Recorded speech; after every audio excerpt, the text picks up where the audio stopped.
પ્રથમ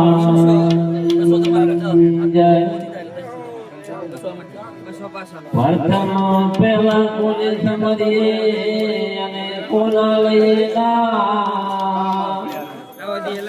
માતા પિતા ગુરુદેવ આપણા અલગ પુરુષ નાના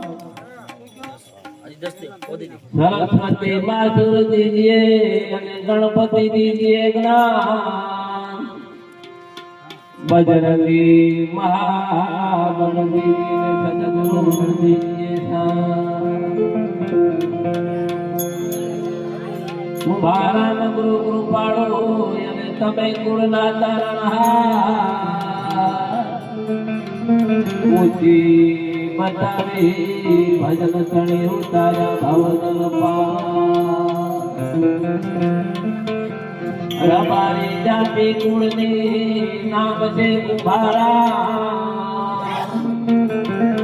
ફૂટકિયા ગામમાં ભલાન કીધું નહીં બેઠા નિધાન એ દાન દાન યાદ બાગ મારા આંગણે ગુરુ પધાર્યા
બધું આવે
બીજું જવા દો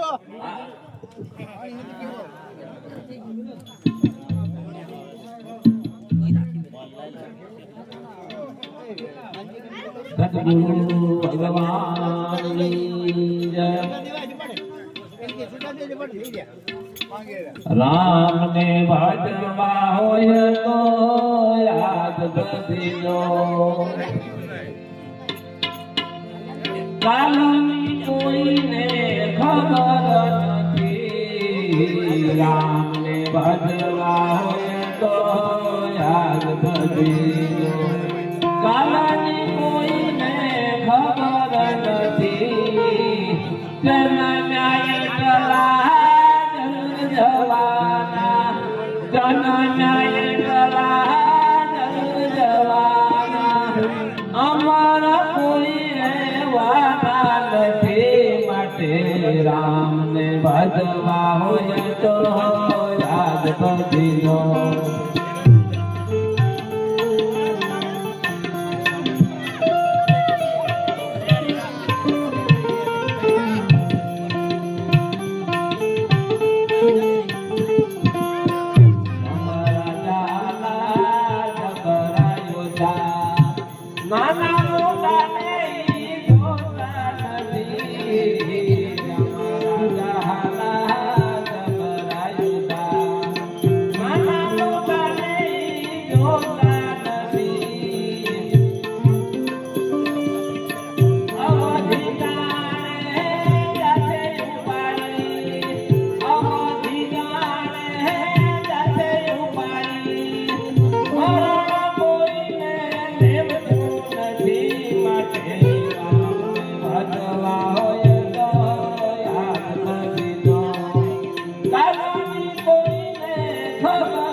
ભજવા હોય તો યાદ કરજો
ભજવા હોય તો યાદ કરજો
ભજવા હોય તો યાદ કરજો પ્રભુને ભજવા હોય તો યાદ કરજો સદગુરુ ભગવાન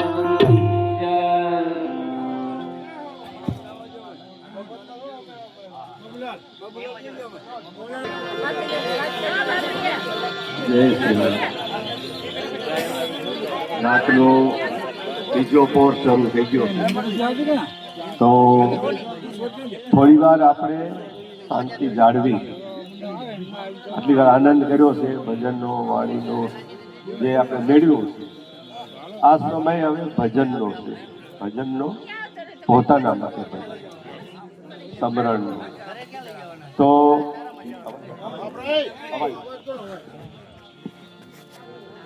હવે થોડી 15-20 મિનિટ ભાઈ તબલજી વાળા આરામ લઈ લે ત્યાં સુધી થોડી વાતો આપણે કરીએ ભજન તો આપણે સાંભળ્યા બધા સરસ આવું સરસ મજાનું આયોજન અને આજે શ્રદ્ધાંજલિ સ્વરૂપે અમારે ક્યાં ગયા આશુભાઈ સરસ મજાનું આજે એક કાવ્ય લખીને આવ્યા અને રમેશભાઈ બહુ સારી રીતે રજૂ કર્યું. ખરેખર ધન્યવાદને પાત્ર. આવો ભાવ ઉત્પન્ન થવો ને એ પણ એક આપણું ભક્તિ છે, જ્ઞાન છે કે સમજણ છે, જે ભાવ લઈએ એવું. પણ બીજો પોટ શરૂ થઈ ગયો છે. આપણે તો થોડી વાર આપણે એ સમજીએ કે અહીંયા સુધી જે વાણી ગવાણી અને વાણીમાંથી આપણે શું મેળવ્યું કે સાંભળીને હાલ્યા જવાના, સુઈ જવાના, કાલે ભૂલી જવાના. પણ ભજન જ્યારે સાંભળીએ છીએ ને એનો આપણે ઉપર 4-6 કલાક, 8 કલાક, 10 કલાક, 12 કલાક એક પ્રભાવ રહેશે. અહીંથી જશું ને પછી 1 દિવસ, 2 દિવસ, 3 દિવસ એનો થોડો સમય આપણા ઉપર એનો પ્રભાવ રહેશે. એ પ્રભાવ શા માટે રહેશે કે ભજનની અંદર કંઈક ભરેલું છે. ખાલી લાઈટનો વાયર જતો હશે ને તેમાં આપણને કરંટ નહીં આવે, પણ એમાં જ્યારે કરંટ આપણને અડશું અંદરના વાયરને ત્યારે કરંટ લાગશે ને ત્યારે ખબર પડે કે આની અંદર શું તાકાત છે, એ ભજનની અંદર શું તાકાત છે. એ ગુરુમુખી વાણી પણ બોલવામાં આવે. એ ગુરુમુખી વાણીમાં ગુરુ શબ્દ શું છે એ આપણે પ્રથમ તો સમજવો જોઈએ. હમણાં મેં બેઠા હતા ત્યાં મને પ્રશ્ન કર્યો, ગુરુ એટલે શું? એટલે આપણે એ વિષય જ નહીં. ગુરુ એટલે શું? 2 અક્ષરનો ગુરુ શબ્દ. તો ગુ એટલે અંધકાર અને રૂ એટલે પ્રકાશ. આ 2 અક્ષરનો મર્મ સમજવાનો.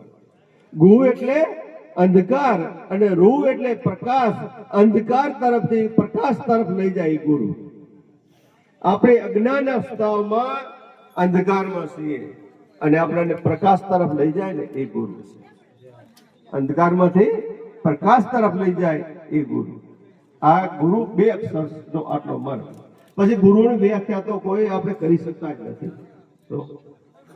પણ મહાપુરુષે કહ્યું કે પ્રથમ પૂજો સદગુરુદેવને, અખંડને આરાધવા ખોડી જુઓ પ્રીત બ્રહ્માંડ સોહમ પદરે સાધો.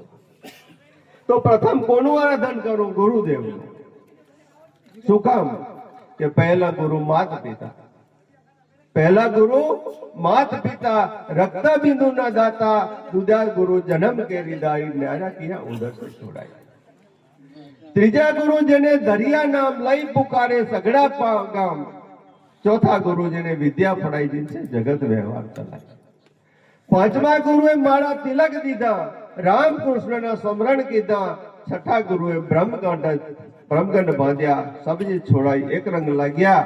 અને સાતમા ગુરુએ અનભય પદ દીધા, તબ બ્રહ્મ એક તત્વ નિજમાં. 7 ગુરુઓની વ્યાખ્યા કબીર સાહેબે. પહેલા ગુરુ માતા પિતા આપણા, એમને વંદન કરો, નમન કરો, એમની આજ્ઞાનું પાલન કરવું અને એમની સાથે રહી એમની તરફ આપણો જે કર્તવ્ય છે પાલન કરવું, એ પહેલા ગુરુ. દુજા ગુરુ જન્મ કે હૃદય, જેને આ દુનિયામાં આપણને આવવા માટે મદદ કરી. અત્યારના સમયમાં આપણે ડોક્ટર કહીએ, બીજા સમયે જે કહેતા આગળ. ત્રીજા ગુરુ જેને આપણે નામ ધર્યું, જેને આપણે ફોઈ આપણે નામ આપીએ છીએ, એ પણ આપણા ગુરુ છે. ત્રીજા ગુરુ નામ ધર્યા. ચોથા ગુરુ જેને વિદ્યા પડાઈ. પછી આપણા એમને કાકા આવે, ભાઈ આવે, મોટા બાપા આવે, મોટી માં આવે, દાદા આવે, દાદી આવે. જેને લઈએ, જેમને આપણને વિદ્યા પડાઈ, જીનસે જગત વ્યવહાર ચલાય. આ જગતની વ્યવહારનો બધી સમજણ આપણને આપીને એ આ આપણા ગુરુ છે. પાંચમા ગુરુએ માળા તિલક દીધા. આપણે લગ્ન પહેલા કાન ફૂંકાવી. આપણે લગ્ન પહેલા કાન ફૂંકાવી, એ આપણા ગુરુ છે. શું? એ રામકૃષ્ણ સ્મરણ કરજે એટલું કે. અને કાન ફૂંકાયો ન હોય ને ત્યાં સુધી આપણા મેના લગ્ન નથી કરાવતા. પછી કહીએ કે હજી એને કાન ફૂંકાવાનો બાકી. આ પરંપરાથી. પાંચમા ગુરુ મારા તિલક દીધા, રામકૃષ્ણના સ્મરણ કરવા માટે. રામકૃષ્ણના સ્મરણ. છઠ્ઠા ગુરુએ બ્રહ્મગંડ બાંધ્યા કે તું કોણ છો તને પહેલા ઓળખ. તને તું ઓળખીશ નહીં ને ત્યાં સુધી તું ગમે એટલું ભજન કરીશ, સ્મરણ કરીશ, સેવા કરીશ, કર્તવ્ય બજાવીશ, સમાજમાં રહીશ, તારા વ્યવહાર ચલાવીશ, તું ક્યાંય પણ પાછો નહીં હટે. પણ તું તને નહીં ઓળખ ત્યાં સુધી તું બધું અધૂરું છે. તો એના માટે શું કરવું? તો સાતમા ગુરુ તો એને એ સમજાવ્યું તું એક બ્રહ્મ તત્વ છું, તારા સિવાય કોઈ જગ્યા ખાલી નથી, જે છે તું જ છો. જો પોતે પોતાને ઓળખી લઈએ તો પછી બીજું કઈ કરવાનું રહેતું નથી. કેમ કરવાનું રહેતું નથી? પછી એવી દ્રષ્ટિ બની જાય કે જે બને છે એ બનવા જેવું છે, એ બનવાનું છે. એ નથી કરવાનું એટલે કઈ સુઈ નથી દેવાનું, નથી બેસી દેવાનું, પણ એની સમજણ લેવાની છે. કેવી સમજણ લેવાની? તો કે જે બને છે એ બની રહ્યું છે, એ બનવાનું છે. આપણે એ ભજન સાથે મળીને ગાવાના છે, સાંભળવાનું છે, બનવાનું છે. આના પછી પણ કલાક પછી જે બનવાનું છે બનશે, ને કાલે પણ બનશે. જે ગોઠવેલું છે કુદરતનું વ્યવસ્થિત છે, એમાં આપણે આગું પાછું કરીને દુઃખી થાય. એટલે સબસે છોડાઈ એક રંગ લાગ્યા, સાતમા ગુરુએ બ્રહ્મગંધ ભાગ્યા, તબ બ્રહ્મ એક નિજ તત્વ માન્યા. તે તું કોણ છું તને ઓળખી લે. કોઈ એને ઈશ્વર કીધું, કોઈ એને બ્રહ્મ કીધું, કોઈ એને ચેતન કીધું, કોઈ એને નામ કીધું, કોઈ એને નાદ કીધું. અલગ અલગ જગ્યાએ જે જે સંપ્રદાયોમાં, જે ગુરુ શિષ્યોની પરંપરામાં જ્યાં જ્યાં જે લાગ્યા, જ્યાં એમની સમજણ મળી, પણ મૂળ તત્વ તો એક જ છે, એનાથી જુદું અલગ કઈ નથી. જેમ એક લીમડોનું ઝાડ હોય અને એના એક પાંદડું ચાખી લો, પછી બધા લીમડાના પાંદડા ચાખવાની જરૂર પડે નહીં. પછી એનો અનુભવ આખા લીમડાનો થઈ જાય અને બધા પાંદડા ચડવા જ છે. એમ એક પોતાને ઓળખી લીધું પછી બધું એક જ સ્વરૂપ લાગે. પછી એક જ લીમડો છે, એક જ કડવાશ છે, એક જ બ્રહ્મ તત્વ છે. અને જે છે બધું એક જ છે, પણ ઝાડમાં ઈ છે, પાંદડામાં ઈ છે, પશુમાં ઈ છે, પક્ષીમાં ઈ છે, મનુષ્યમાં ઈ છે, આ જળમાં ઈ છે, ચેતનમાં ઈ છે. જ્યાં જો ત્યાં એક સ્વરૂપ દેખાય, જ્યાં તું છો ત્યાં ઈ છે. એમ જ્યાં પોતે જ પોતાનું સ્વરૂપ દેખાય, પછી એના જીવનથી કઈ ખોટું એનાથી કઈ કરી શકે નહીં. એને પછી કોઈ બંધન લાગે નહીં, કઈ કરે જ નહીં, તો પછી બંધન શું લાગે? જે બને છે બનવાનું જ છે, અને બની જ રહ્યું છે. એમાં કઈ આગું પાછું કરીએ એમાં દુઃખી થઈએ. એટલે આ પોતાના સ્વરૂપને ઓળખવાની વાત કરી. પણ આપણે એ વાત અહીંયા સમજવી રહી કે આ જીવ, ચેતન, શિવ, આ ભેદના આપણે ક્યાંથી આપણને સમજણ મળે છે, એ વાત આપણે લેવી રહી. તો આપણે આગળ જઈએ, પણ ટૂંકમાં મંદિરે જઈએ ત્યારે ઘંટનાદ કરીએ. શું કરીએ? ઘંટનાદ કરીએ. અને એનાથી પોતાને જાગવાનું છે. આપણે હું શિવને જગાડવા નથી જતા, જીવને જાગવાનું છે. જીવ ક્યાં છે? તો ત્યાં કણે વૃષભ સ્વરૂપે આપણે પોઠીઓ રાખેલો છે. આ જે પોઠીઓ છે એ જીવ છે અને અંદર શિવ છે. આ જીવને શિવ સુધી જવું છે, જીવને શિવ થવું છે, જીવમાંથી ઈશ્વર થવું છે, જીવમાંથી પરમાત્મા થવું છે, આત્માને પરમાત્મા તરફ ગતિ કરવી છે. જીવતમાં આ રીતે હું અટવાયેલો છું. એ પશુ સ્વરૂપે તે ઉભો છે. આ શિવ મંદિરમાં થોડીક વ્યાખ્યા સમજવા જેવી. એ જીવને શિવ તરફ જવું છે, પણ એનાથી પછી આગળ જઈએ ને તો પછી ત્યાં કાચબો હોય. આગળ જઈએ એટલે કાચબો હોય. હવે કાચબો શું? ઈશ્વરનું સ્વરૂપ. ઈશ્વર એટલે શું? ઈશ્વર એટલે માયા. કાચબો એટલે માયા. પેલો કોઠીઓ એ જીવ, પછી કાચબો એ માયા, ઈશ્વર, અને પછી અંદર શિવ. આ જીવને શિવ તરફ સુધી જવું છે, પણ એની વચ્ચે એને માયા રોકી રાખે છે. આ માયા કેવી છે? ઈશ્વરની. જે ભય લાગે ને એટલે કાચબો પોતાને 5 દાડા સંકેલી લે, અને ભય મુક્ત થાય ત્યારે બહાર કાઢે. આ જીવને શિવ સુધી પહોંચવું છે, પણ એ માયા એને ત્યાં પહોંચવા દેતી નથી. ટૂંકમાં એક સાથ સમજીએ, એ સામે 4 રસ્તા છે. અહીંયા બધા બાર ગરબી કે દાંડિયા રસ્તા રમતા હોય ગોળ ચક્કર, અને આપણે એથી સામે તરફ જવું છે. પણ હવે બધા રમતા હોય વચમાંથી હાલી શકાશે નહીં, જઈ શકાશે નહીં. જે ગુરુ છે ને તેને સમજણ આપે કે તારે સામે જવું છે તો ગા, પણ બધા રમે છે તું નહીં નીકળી શકે, તો કે ના, તો એક કામ કર, અહીંથી તું જોડાઈ જા રમવા માટે. અહીંયા તું દાંડિયા રાસ કે ગાડવે રમવા જોડાઈ જા અને રમતો રમતો સામે પહોંચે એટલે ત્યાં નીકળી જાય. પણ જીવાત્માની દશા શું છે? એ રમવા જોડાઈ જાય છે પણ સામે રસ્તો આવે તો ભૂલી જાય છે અને પાછો એ ચક્કરમાં આમને ફર્યા કરે છે. એમ જીવાત્માને શિવ સુધી પહોંચવું છે. શું? જીવને શિવ સ્વરૂપ થવું છે, જીવ સુધી પહોંચવું છે. પણ ઈશ્વર એને ત્યાં રોકી રાખે છે, ત્યાં પહોંચી દેવાનો તો નથી. એટલે કોઈ મહાપુરુષે સરસ શબ્દો લખ્યા છે, સરસ શબ્દો આપ્યા છે કે માણસ છે ને કાળા પથ્થર જેવો છે. કેવો? કાળા પથ્થર જેવો. કાળા પથ્થર હોય એના ઉપર આપણે પાણી રેડીએ, ઉપરથી ભીજાયેલો લાગે પણ ભીતર કોરો ને કોરો. એ માણસ બહારથી લાગે કદાચ કોઈને દેખાડો લાગે, સારા ભજનો ગાતો થાય, સારા કીર્તન ગાતો થાય, કે સારો ભક્ત પણ દેખાય, મંદિરે દરરોજ જાતો હોય, પૂજા અર્ચના કરતો હોય અને સાધુ સંતોની સેવા પણ કરતો હોય, આશ્રમોમાં પણ જતા હોય અને જે આપ્યું સારા કર્મ કરે, સારા રસ્તે વાપરે, પણ જો ભીતરથી બદલાય નહીં, એના જીવનમાં જો વર્તમાનમાં આવે નહીં તો એનો રસ્તો એ તરફ કરતો નથી. એ કાળા પથ્થર જેવો છે. એટલે કોઈ કહ્યું કે વર્ષો સુધી વરસે અવારી પણ પલળ્યા નહીં કાળા પાણા, મતી મતીને મરી ગયા પણ ભીતરમાં નાખી ગયા. મહાપુરુષો સતત મહેનત કરે છે. શું મહેનત કરે છે? 100 વર્ષો સુધી આપણે એના સાનિધ્યમાં જઈએ, એ આપણને સમજણ કંઈ આપતા રહે, આપણને સમજાવતા રહે, આપણને કંઈ જ્ઞાન આપતા રહે અને આપણે એમની સાથે થોડા રંગમાં રંગાઈએ પણ ખરા. અને ત્યારે કથા હોય, ભજન હોય, કીર્તન હોય, થોડા આનંદમાં આવી. હમણાં બાબુમાં કેવા મજીરા વગાડતા, કેવા આનંદમાં. તો આવો રંગ પણ ચડે થોડો બાબા, આવો રંગ પણ ચડે, એકદમ આમ ઉભરો આવી જાય. અને કોઈ જોતા હોય ને સામે, એમને પણ એવું લાગે કે હવે આને થોડો ભક્તિનો રંગ ચડ્યો છે, આનામાં થોડું ભજન આવ્યું એવું લાગે છે, આવું પણ લાગે. પણ અહીંયાથી ગયા પછી બીજે દિવસે એવા ને એવા, તો એને કીધું કાળા પથરા જેવું. એટલે કહ્યું કે વર્ષો સુધી વરસ્યા વારી પણ પલ્યાના નહીં કાળા પાણા, મથી મથીને મરી ગયા પણ ભીતરમાં નહીં ભીંજાણા. મૂર્ખા હોય માને નહીં, ગાય પોતાના ગાણા, સેવકાએ છોડી દેજો એ સુધરશે નહીં. ગમે એટલું સમજાવ્યા પછી પણ જો સમજે નહીં, ગમે એટલું એને એની સાથે બેસીને વાતો કરવા પછી પણ એનામાં બદલાવ ના આવે અને એવાનો સંગ હોય ને તો મહાપુરુષો કહે છે એમને છોડી દો.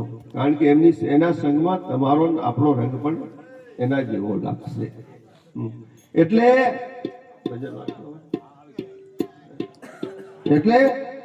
મહાપુરુષો જે આપણને સમજણ આપે છે ને એ આના માટે આપે છે. કારણ કે તું તને ઓળખ. આપણે કોઈ કહે છે કે કોઈ કે શ્વાસ જતો રહે એટલે બધું જતો રહ્યો, એવું કહે છે. પણ શ્વાસ સમચેતન છે, આવન જાવન છે, અણી અગ્ર પર છે, નાભી કમલમાં છે, હૃદય કમળમાં છે, કર કમળમાં છે. એને જ્યાં જુઓ ત્યાં એમ અંદર બહાર છે ને ભીતર સભારી ભરેલો જ છે. એ ચેતન સ્વરૂપ વગરની કોઈ જગ્યા ખાલી નથી. એટલે આપણે ભાઈ આવી ગયા છે, ભજનો લેશે હવે અને જય સિયારામ.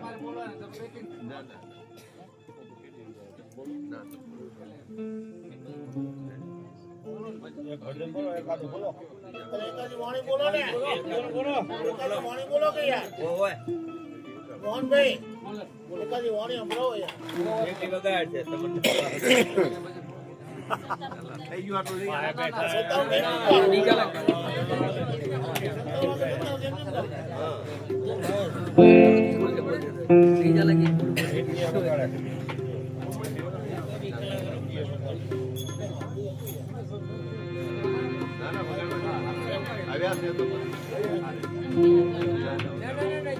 તો તાલ આવો મળે.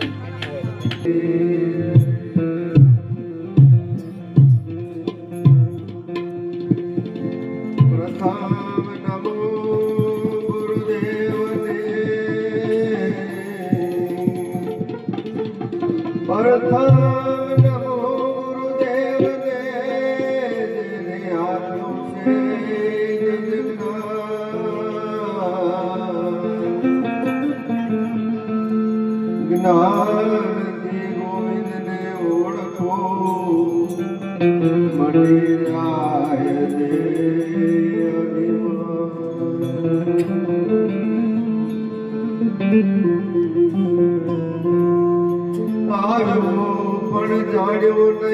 મનુષ્ય દેહનો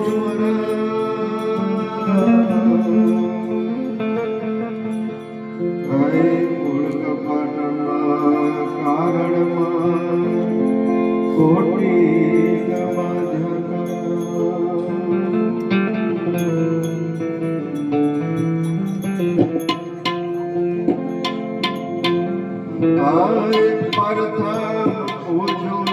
સદગુરુ દેવને અકલને આરાધવા પ્રથમ પૂજું સદગુરુ દેવને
Thank you.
માત પિતા ગુરુ આપણા અલખ પુરુષ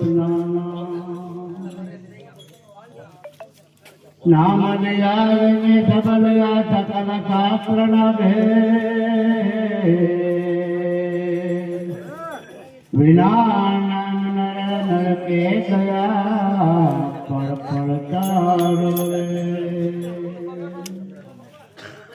નામે પાચક છૂટ્યા નામે નાથે રો નામ સમોવણ કોઈ નહીં જપ તપ તિરથ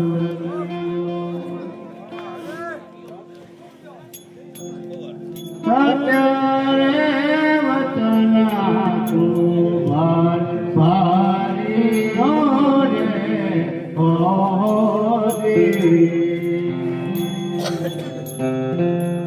आयत ताराम कार तंगोरे सुरान दो समय तो रया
પુરુષની કો ઉત્તરથી રહ્યા કબીર દેવાને ધનલે મના ધીરે